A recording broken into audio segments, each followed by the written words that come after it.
Hello guys. अब आज की वीडियो में हम डिस्कस करेंगे पिट्स इंडिया एक्ट। जैसे कि हमने प्रीवियस वीडियो में हमने क्या डिस्कस किया था, रेगुलेटिंग एक्ट 1773। इस एक्ट में हम डिस्कस करेंगे पिट्स इंडिया एक्ट, जो लेके आया गया था किस लिए कि जो भी डिफेक्ट्स थे, जो भी प्रॉब्लम्स थे रेगुलेटिंग एक्ट 1773 को मतलब कि रेक्टिफाई करने के लिए, उसको सही करने के लिए, उसकी प्रॉब्लम्स को सॉल्व करने के लिए, क्योंकि वो रेगुलेटिंग एक्ट 1773 के अंदर बहुत सारे ल्यू फॉल्स थे, जैसे कि करप्शन ख़त्म नहीं हुआ, लोगों का मतलब सर्वेंट्स वगैरह अभी भी इंडल्स थे प्राइवेट बिजनेस वगैरह, प्राइवेट मतलब पर्सनल बिजनेस में। तो उन सबको रेक्टिफाई करने के लिए ब्रिटिश गवर्नमेंट ने क्या किया कि दूसरा एक नया एक्ट लाया गया, जो पिट्स इंडिया एक्ट 1783 कहलाया। ठीक है। जैसे ब्रिटिश पार्लियामेंट ने एक अमेंडमेंट एक्ट पास किया 1781 में, जिसको क्या बोला गया कि सेटलमेंट एक्ट ऑफ सेटलमेंट। इस एक्ट को क्या बोलते हैं? Act of settlement. ये बहुत बार क्वेश्चन बन जाता है वन वे में कि act of settlement was pass in which year, तो उसको क्या बोलेंगे? 1781 में। कौन सी ईयर में? 1781 में। और ये कौन से एक्ट के थ्रू पास किया गया, मतलब कौन से एक्ट में मर्ज हुआ बाद में? 1784 में, पिट्स ऑफ इंडिया एक्ट 1784 में ये क्या हो गया? मर्ज हो गया।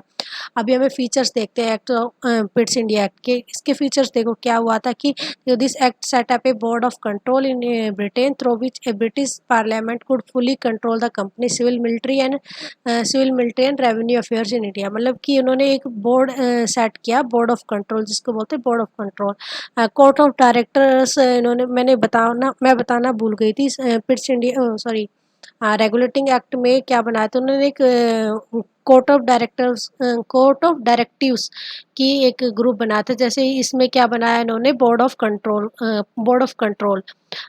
जिसको पावर दे दी, किस चीज़ की पावर दे दी? Civil military and revenue affairs की सारी जो ईस्ट इंडिया कंपनी के पास जो पावर्स थी, उन्होंने किसको दे दी? बोर्ड ऑफ कंट्रोल, जो ब्रिटिश पार्लियामेंट फुल्ली कंट्रोल करेगी civil military and revenue affairs जो भी ईस्ट इंडिया कंपनी के पास थे।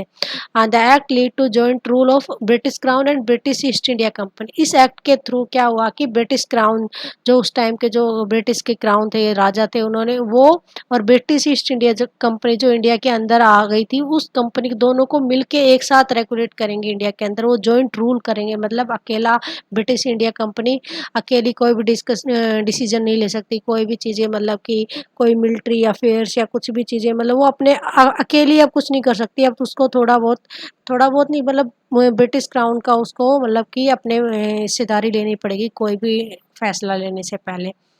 This act was clearly distinguish between the commercial political functions of the company.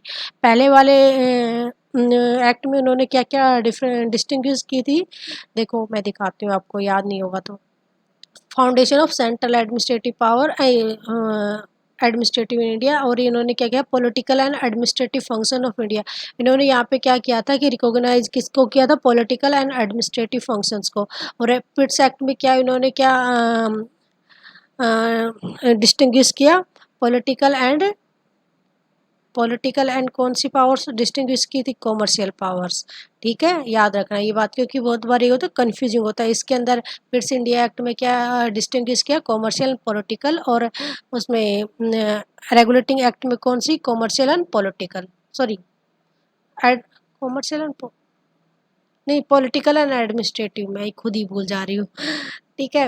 And the first time the company dominance in India was called as British position India. मतलब इसमें first time Indian position was called in India, मतलब कि इन्होंने पूरा का पूरा British crown के under आ गया। पूरा नहीं आया, मतलब ब्रिटिश के साथ साथ ही ब्रिटिश ईस्ट इंडिया कंपनी साथ में रेगुलेट करेंगी। तो ये इस टाइम पे अब क्या, मतलब कंपनी का जो डोमिनियंस है वो ब्रिटिश पोजीशन इंडिया इसको बोलेंगे। ये बहुत बार क्वेश्चन भी आ जाता है, British position India was introducing which act is called British position India, मतलब पिट्स इंडिया एक्ट। ये बहुत बार क्वेश्चन आता है, इसको याद रखना। One of the provision was forward the policy of conquest and interference in the internal affair of native ruler but it was seldom observe.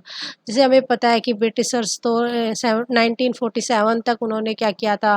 वो राज करो, क्या बोलते, फूट डालो राज करो। तो वो हर जगह वो अपनी टांग तो घुसा ही देते थे, चाहे किसी का कोई मिलिट्री अफेयर्स हो या फिर कोई राजा के कोई इंडिपेंडेंट स्टेट हो या कोई भी हो, हर जगह वो अपनी टांग तो घुसाते ही थे।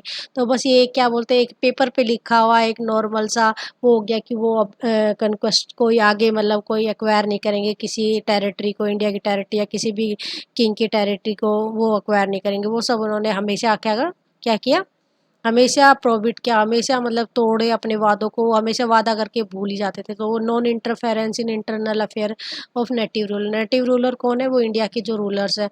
और नॉन इंटरफेरेंस मतलब इंटरफेयर नहीं करेंगे उनके डे टू डे अफेयर्स में, मतलब जैसे कोई राजा कोई फंक्शन वगैरह कर रहा है, कुछ रेगुलेट कर रहा है कोई लॉ वगैरह, तो उसमें इंटरफेयर नहीं करेंगे। जबकि ये तो हमेशा उन्होंने स्टार्टिंग से और लास्ट तक ये सब तो कभी बंद किया ही नहीं था। ठीक है, ये तो चीज़ हम जानते ही है। With the arrival of Lord Cornwallis in 1785, he was given the power of overrule his council and unimportant matters. मतलब कि 1785 में सबसे कौन सा सेकंड हमारा वो बना था गवर्नर जनरल, वो था लॉर्ड कार्निवल्स। और इसको क्या कर दिया इन्होंने, बहुत सारी इंपॉर्टेंट पावर्स दे दी। जो उन्होंने एक काउंसिल बनाई थी बोर्ड ऑफ कंट्रोल, किसको ओवर रूल कर सकता है, मतलब कि कोई इंपॉर्टेंट मैटर्स पे, कोई भी उन चीज़ों पे ये अपना खुद का अकेला डिसीजन ले सकता है। Cornwallis was also called the commander in chief of British India. Cornwall was called commander in chief in India. आज के टाइम पे हम कमांडर इन चीफ किसको, कौन है हमारे इंडिया के प्रेसिडेंट, वैसे उस टाइम के क्या करते हैं इन्होंने, कॉर्नवालिस को कमांडर इन चीफ, मतलब कि कोई भी मिलिट्री का जो भी कोई भी लेना है, कोई डिसीजन लेना है, तो वो सब कौन डिसाइड करेगा, कौन करेगा, कॉर्नवालिस। ठीक है, it allows in this act they allows the court of directive to manage the commercial affair and but created a new body called कौन सी, बोर्ड ऑफ कंट्रोल। मैंने अभी पहले बताई कि उन्होंने एक बोर्ड ऑफ डायरेक्टिव उसको क्या कर दिया। बोर्ड ऑफ डायरेक्टिव कब बनाई गई थी, बोर्ड ऑफ डायरेक्टिव बनाई गई थी रेगुलेटिंग एक्ट 1773 में। ठीक है, उस टाइम पे कोर्ट ऑफ डायरेक्टिव से एक बॉडी बनाई थी, जो अब इस टाइम पे मतलब कि पिट्स इंडिया एक्ट के टाइम पे ये कॉमर्शियल अफेयर्स रेगुलेट करेगी। और बोर्ड ऑफ कंट्रोल जो अभी बनाई थी वो क्या करेगी, पॉलिटिकल अफेयर्स को रेगुलेट करेगी। और बाय दीज मैं भी कितने सारे मिस्टेक्स करती रहती, by this two different body was establish. मतलब कि जो दो बॉडीज बनी है, court of directive and board of control, इनको इस्टेब्लिश करने के बाद एक चीज़ शो होती है कि डबल गवर्नमेंट एस्टेब्लिश कर दी इंडिया में। मतलब दो बॉडी बन गई, एक court of directive and board of control. Board of control politics affairs को कंट्रोल करेगी, मतलब रेगुलेट करेगी, और court of directive commercial affairs को। This act known for the British position in India. ये एक्ट अभी मैंने पहले वाली वीडियो में बनाया कि ये act British position in India के लिए मतलब जाना जाता है। एंड ब्रिटिश और इसको एक और उस चीज़ के लिए कि supreme control over the company affairs and it's administrative in India. मतलब कि सेकंड जो चीज़ है जिसके लिए ये एक्ट जाना जाता है वो है supreme control over the company affairs and it's administrative in India. तो मतलब ये चीज़ याद रख लेना। अभी देख लेते हैं कि लूप होल्स और देख लेते हैं। There was no effective and clear mechanism to control the affairs of company. मतलब कंपनी का कोई क्लियर एजेंडा नहीं दिखाई देता है इसके अंदर कि कैसे कंट्रोल करेगा, मतलब क्या, मतलब कैसे करेंगे, वो सब चीज़ें नहीं दिखाई जाती है।